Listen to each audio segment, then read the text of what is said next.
Can we really blame God for the bad things that happen in our lives? In the world?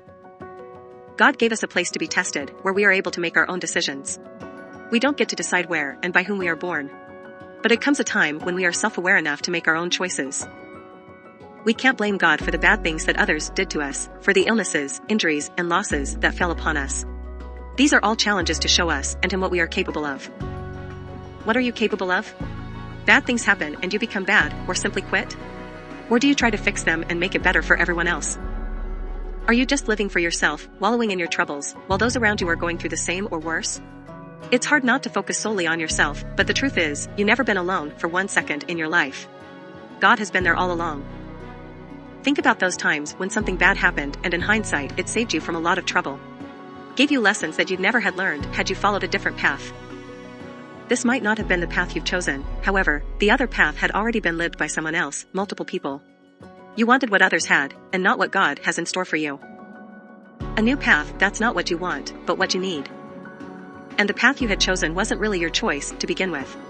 Because you were influenced by the media, by the things you watched on TV when you were a child, by the people around you, telling you what you should or not be.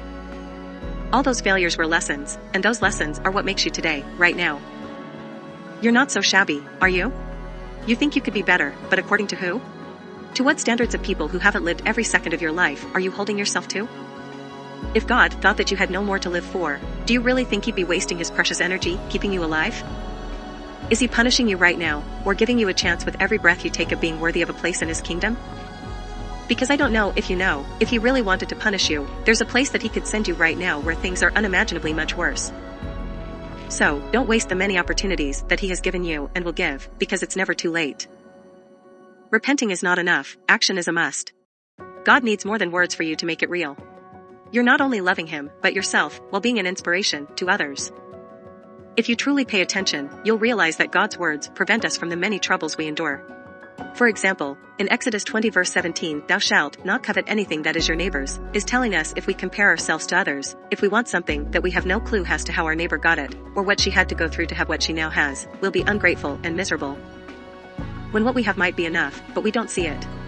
Or it'll be much better down the line. But only if you focus on yourself and God. Since there will always be someone who has more than you. This new path is for you, and while you don't know where it'll take you, I guarantee you it'll be much better than what you expected. I'm not talking about money, I'm talking about true fulfillment. Like when you're thirsty and drink a bunch of soda, but you're still thirsty. Then you drink 1 glass of water, and your thirst is quenched. Sometimes it felt like you'd never find your way out, so you latched yourself onto the material world harder and harder. It felt good, but then that sinking feeling in your heart kept coming back while you lied to yourself saying that it was just a phase, and you would make it. However, it wasn't just a phase, it was God telling you to get out. But sometimes our stubbornness prevents us from admitting to ourselves when we had enough and that we need a change. Until you get to the rock bottom for the 100th time and realize what God has been telling you all along. Still, you learned something along the way that you can use. He just had to smack you in the head a little bit to nudge you into the right direction. Pain helps us keep us alive by reminding us to remove our hands from the fire.